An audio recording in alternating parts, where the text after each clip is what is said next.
Hoje, 4 países do mundo têm mais de 150 escolas médicas, e um deles é o Brasil, que aliás já está em segundo lugar. Nós só perdemos para a Índia no número de escolas médicas. Enquanto isso, do outro lado, 36 países não têm nenhuma escola médica, sendo 26 desses países na África subsaariana.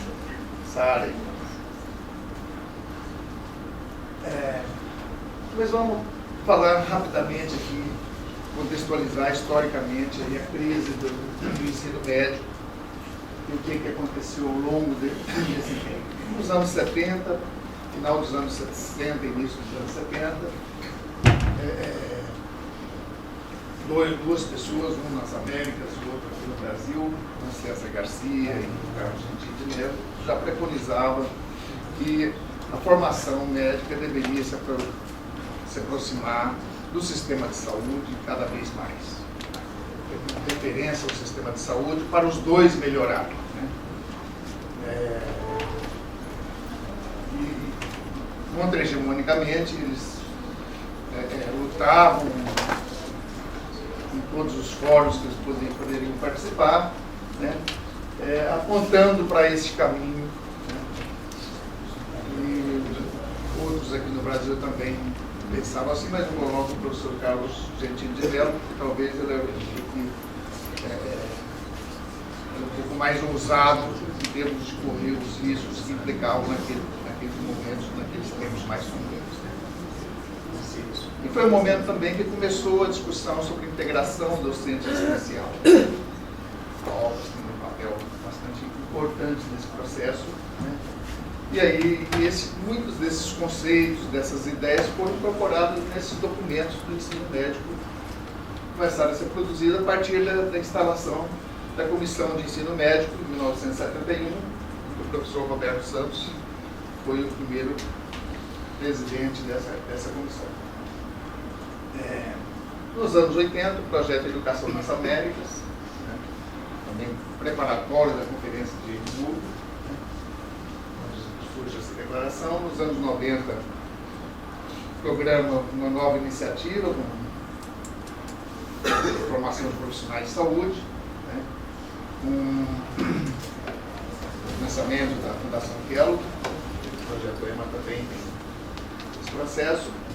E grifei aqui o projeto Sinaem, porque foi um dos movimentos que agregou vários setores da sociedade, várias entidades, o Conselho de Medicina, a Associação Médica Brasileira, a Associação Nacional de Médicos Presidentes, enfim, um conjunto expressivo de entidades e organismos que passaram a discutir nessa comissão interinstitucional nacional de avaliação do ensino médico, os rumos, os caminhos do ensino médico no Brasil.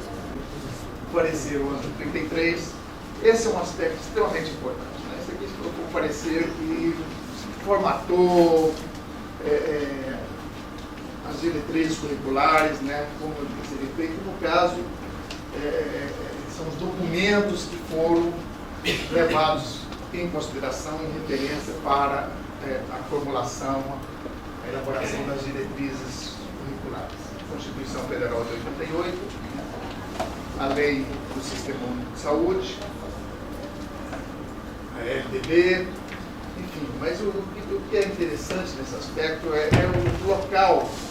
Poderia pensar em ordem cronológica que se colocou. Não, na verdade, mostra aí que não é. O foco no Sistema Único de Saúde. Logo imediatamente após a Constituição Cidadã, assim chamada, a Lei Orgânica de Saúde, chamando essa posição aí da ordem de forma privilegiada, e a gente vai ver que isso também se expressa no desenho das diretrizes curriculares. E aí, também, no objetivo dessas diretrizes, foi incorporado os 4 pilares da educação para o século XXI da Comissão Delors, definido lá. O aprender a conhecer, o aprender a fazer, o aprender a ser e o aprender a viver juntos, configurando assim, o aprender a aprender. mudando completamente a ideia do ensino ser um processo de transmissão do conhecimento, mas sim de construção do conhecimento. Os instrumentos, todos estão aí, né? Foram produzidos ao longo de muitos anos, muitas décadas, por muitas pessoas, né? Muitos que não estão mais entre a gente, e alguns bem afinados, outros talvez nem tantos, testados, né? Eles estão aí. Agora cabe a orquestração desse processo, e é esse o grande desafio. A pós-graduação, ela foi formatada em cima de especialidades médicas. As nossas faculdades estão formatadas em cima de disciplinas e especialidades. Então, eu tentei, depois da reforma curricular nossa, voltar à discussão sobre a estrutura departamental, a reforma departamental. Ou seja, o que é o nosso departamento? Saiu de uma cátedra e essa cátedra não foi extinta efetivamente. Então, essa reforma estrutural do processo, ela é muito importante. Talvez ela seja mais importante do que qualquer discussão que anteceda a discussão do ensino e da pós-graduação. Bom, qual é a missão da pós-graduação? A pós-graduação confere à nossa universidade um caráter verdadeiramente universitário. Tira a nossa universidade, ou as nossas escolas, tira delas o caráter de colégio de terceiro grau. Certo? Ou seja, a nossa faculdade, a faculdade da UFRJ, não pode ser um colégio de terceiro grau. Ela tem que gerar, ela tem que formar gente e gerar conhecimento. É uma obrigação de uma universidade como a UFRJ, como a Unicamp, como a USP. A pós-graduação deve ter uma natureza acadêmica e de pesquisa. Ela tem essa natureza, ou seja, não existe pós-graduação se não houver pesquisa, certo? Se não houver gente qualificada a desenvolver pesquisa. E ela é diferente da especialização, da residência médica na nossa área, da especialização nas outras áreas da saúde. Ela tem que ter essa diferenciação. Ela só se caracteriza como pós-graduação estrito sensu se ela for eminentemente acadêmica e de pesquisa. E ela tem como missões qualificar os docentes, formar pesquisadores, estimular e aumentar a produção científica, gerar informações para decisões e formar pessoal de alto nível para a área de tecnologia aplicada e industrial. Portanto, a missão da pós-graduação, ou dos indivíduos, dos pesquisadores, dos formandos, dos mestrandos, doutorandos, etc., serem capazes de identificar, definir e solucionar os problemas intelectuais e críticos de forma crítica que existe na sociedade brasileira, etc., sem perder a liberdade da pesquisa. Ou seja, é claro que tem que haver um foco, mas sem perder esse desenvolvimento da pós-graduação tem que ser preservar a capacidade, a possibilidade de liberdade de produção do conhecimento. Há possibilidade, através de redes, de fazer cursos consistentes de pós-graduação. Eu acho que a gente tem que investir nisso. Certo? Ou seja, cursos de rede ou associativos. Isso é uma coisa interessante a se pensar. Outra coisa que nós temos é que arejar a pós-graduação. E para arejar a pós-graduação tem que trazer os pós-docs para dentro da pós-graduação. Tem que dar oportunidade aos jovens pesquisadores e pós-docs para dentro. Porque a capacidade nossa de renovação do quadro docente é pequena. Então esse pessoal que está sendo formado tem que trazer para dentro da pós-graduação. Certo? Sem que haja prejuízo aí de notas, etc. A inovação geralmente promete redução da dor em cirurgia, recuperação mais rápida, diminuição da morbidade e da mortalidade. Aqui são alguns exemplos que nós temos incorporado mais recentemente. Em cima nós temos a sala híbrida, que nós hoje fazemos exames radiológicos de cirurgia na mesma sala. Aqui embaixo à esquerda nós temos o robô, que é um equipamento caro, custa aí 6 milhões mais ou menos, sem as pinças. Depois nós temos estentes, endopróteses, estruturas mecânicas e assim por diante. Então a incorporação tecnológica é uma coisa muito ativa em cirurgia. E nós, médicos e principalmente cirurgiões, hoje somos massacrados por uma carga extraordinária de equipamentos, de novos dispositivos, nós somos assediados para passar a utilizar novas drogas terapêuticas e assim por diante. Então esse é um contexto que envolve um problema importante em relação à formação e ao exercício da atividade ou da especialidade.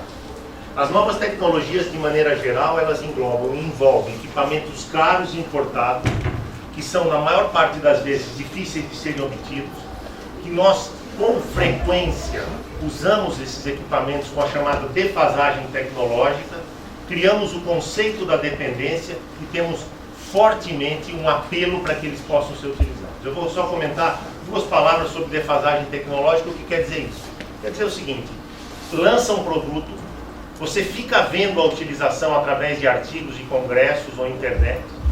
Quando estão lançando a segunda geração, os produtos da primeira que estão estocados e sem saída são mandados para nós com a grande deferência que agora vocês têm acesso a essa moderna tecnologia. Ora, eles já estão trabalhando na terceira geração, estão usando a segunda e estão nos fornecendo a primeira como se fosse uma grande deferência. Então, junto com a expansão de opções diagnósticas e terapêuticas, os custos dos cuidados de saúde têm aumentado exponencialmente. Por exemplo, gastos anuais em cuidados de saúde nos Estados Unidos em 2005 eram 2 trilhões. Em 2015, 4 trilhões. Portanto, vai dobrar em 10 anos os gastos com saúde. E novas tecnologias têm uma participação importante nesse quesito. E no Brasil, observamos um aumento dos custos médicos, parte deles devidos à adoção de novas tecnologias. Os custos da saúde no Brasil, pelo SUS, em 2000 eram 19 bilhões. Em 2010 foram 62 bilhões. Os custos totais SUS mais privado são 137 bilhões. É praticamente o dobro disso. E uma boa parte disso está implicada com a adoção de novas tecnologias. Durante as 2 últimas décadas, o desenvolvimento de tecnologias mais sofisticadas era um privilégio dos países desenvolvidos e dos centros chamados desenvolvedores. Se o uso dessas tecnologias tem um impacto econômico nos países desenvolvidos, vocês viram que tem um impacto? Para nós é muito importante esse aspecto, e o seu uso precisa ser feito baseado em alguns princípios. Eu enumerei aqui 4 princípios para tentar fazer uma reflexão a respeito do que isso pode implicar em países como o nosso em desenvolvimento, ou chamados países BRICS. Então, alguns pontos são importantes na adoção de novas tecnologias. Primeiro, a velocidade de implantação. Segundo, a necessidade real, o quanto é necessário usar esse dispositivo.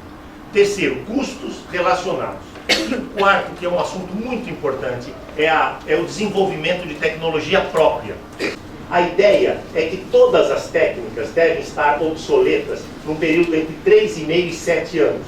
Todas as técnicas. É excepcional uma técnica cirúrgica permanecer por mais que esse tempo, sem que venha o aperfeiçoamento para melhorá-la. E o segundo problema é que você irá despender muito dinheiro, às vezes, sem retorno. Você compra um enorme equipamento caríssimo. Ele em 3 anos já passou, 2 anos e meio já acabou. Ou você atualiza esse equipamento, ou ele não vale mais nada. Quais são os problemas relacionados às novas tecnologias? Primeiro, aumento de custo do procedimento. Segundo, pressão sobre as fontes pagadoras. Terceiro, equipamentos descartáveis versus os permanentes ou reutilizáveis. E quarto, a falsa impressão da redução de custo. Eu acho uma graça quando eu vejo algum colega meu, cirurgião, dizer assim: não tem problema, o convênio paga. Dá a impressão que o convênio é um poço sem fundo de dinheiro. Eu não tenho nenhuma ligação com o convênio, zero a minha ligação, zero. Mas, escuta, alguém vai pagar por aquilo. O convênio é alguém que recebe dinheiro e emprega dinheiro, tem que ter lucro, lógico. Se ele vai gastar mais do que ele recebe, essa conta não vai fechar.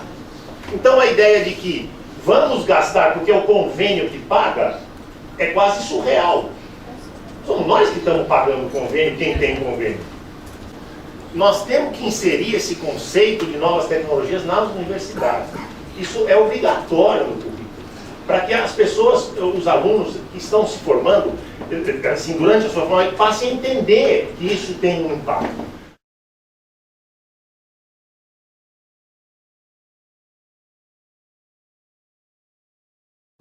A extensão se comparada com o ensino, a pesquisa, a pós-graduação, ela está sempre meio escondidinha, né?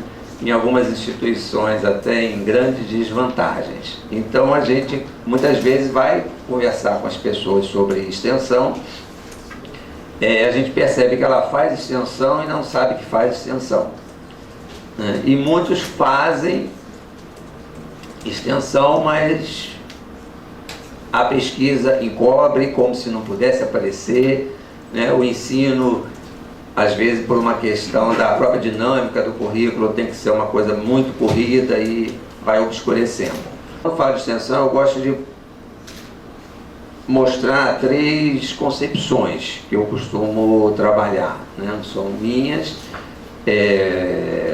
vários autores fazem distinções e alguns autores, a maioria dos autores eu acredito que trabalha com aquela questão da extensão assistencialista, a extensão de caráter mais acadêmico e alguns chamando de uma extensão mercantilista, que seria uma extensão, uma faceta para alguns autores da extensão assistencialista. Então, dentro dessa concepção assistencialista, ela predominou na década de 60 e 70, onde a extensão seriam atividades da universidade que estariam muito a serviço do governo, de uma política pública.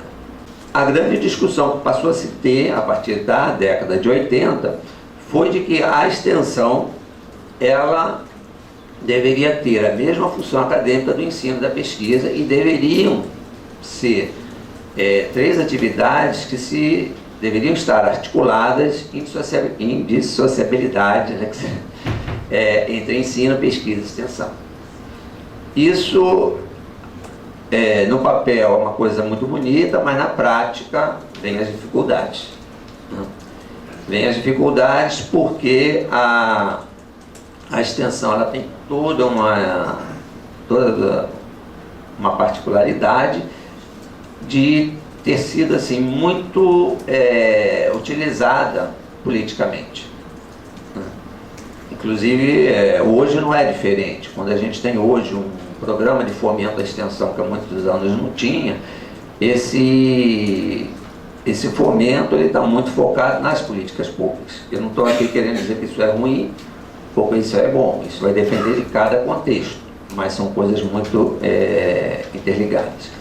Essa mercantilista, ela fugiria um pouco do acadêmico, quando alguns autores colocam essa visão como mais próxima da assistencialista. Então seria aquelas ações em que a universidade estaria simplesmente preocupada em vender serviços. Seriam consultorias, prestações de serviços, cursos, mas apenas com esse foco. Eu vou agora, a partir de agora, me focar mais nessa questão da extensão acadêmica, que eu chamo de concepção acadêmica. Porque a grande maioria, eu diria a totalidade das universidades hoje, públicas principalmente, elas estão trabalhando nessa linha, nessa direção. E elas têm como base as diretrizes que foram tiradas pelo FORPROEX, que é a indissociabilidade entre ensino, pesquisa e extensão, a interação dialógica, a interdisciplinaridade e impactos e transformações sociais. A indissociabilidade, eu acho que para quem milita dentro da universidade, fica claro. É difícil, a gente sabe que no dia a dia é difícil, mas fica claro, né? Como é que se falou agora mesmo da importância de se ter a pós-graduação, a pesquisa vinculada ao ensino. Então essas coisas elas não podem estar acontecendo de forma separadas, mas articular isso tem sido realmente uma dificuldade muito grande. Até como já foi também, de certa forma, levantada aqui a questão de que a dificuldade, de repente, de alguém que já chegou na pós-graduação, já acha que está lá na pesquisa, ele de repente descer um degrau, digamos assim, e atuar na graduação. Isso muitas vezes é uma realidade de muitas instituições. Felizmente isso vem mudando, mas a gente muitas vezes encontra essa dificuldade. particularmente as áreas de saúde e educação, eu vejo como áreas assim, bastante privilegiadas para atuarem de imediato dentro desses componentes. E a gente poderia, se falando mais propriamente dentro da área da saúde, eu costumo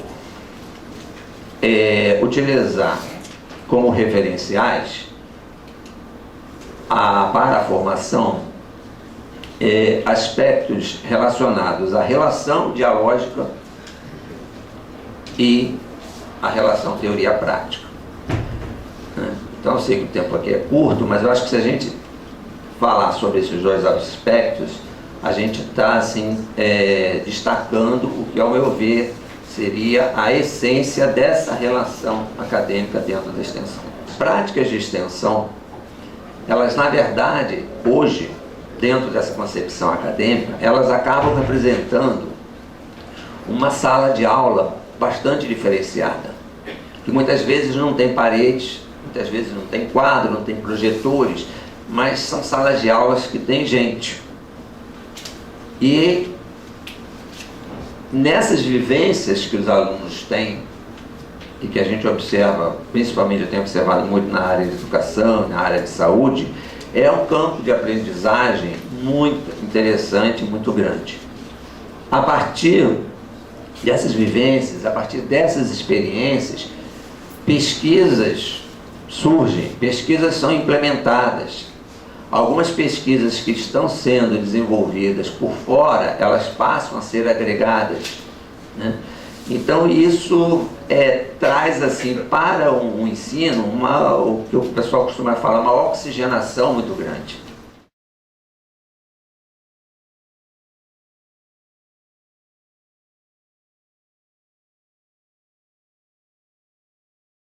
O segundo Congresso Regional da ABEM, o Alexandre Galache fez um exercício que eu achei fantástico. Ele pediu para a gente fechar os olhos e responder 3 perguntas para nós mesmos, né? Com que idade vamos morrer? Com que idade eu morrer? Onde? Né? E de quê? E a imensa maioria escolheu morrer com mais de 85 anos de idade, né? Na pergunta dele, de doença cardiovascular, ou seja, rapidinho, né? E em casa, a imensa maioria. Ele falou, mas se vocês querem isso, por que vocês não lutam para fazer isso para os seus pacientes, né? Para as pessoas que estão cuidando? Eu acho que esse é um desafio, a gente precisa trazer essas questões para dentro da formação. Hoje não dá mais para a gente ensinar a bioquímica desconectada. Aliás, eu uso sempre esse exemplo. Todas as reações bioquímicas que interessam ocorrem dentro da célula, né? Mas o estudante estuda bioquímica como se acontecesse no laboratório. As reações aconteciam lá e não dentro da célula. Então não há conexão entre essas disciplinas, que são tão afins, né?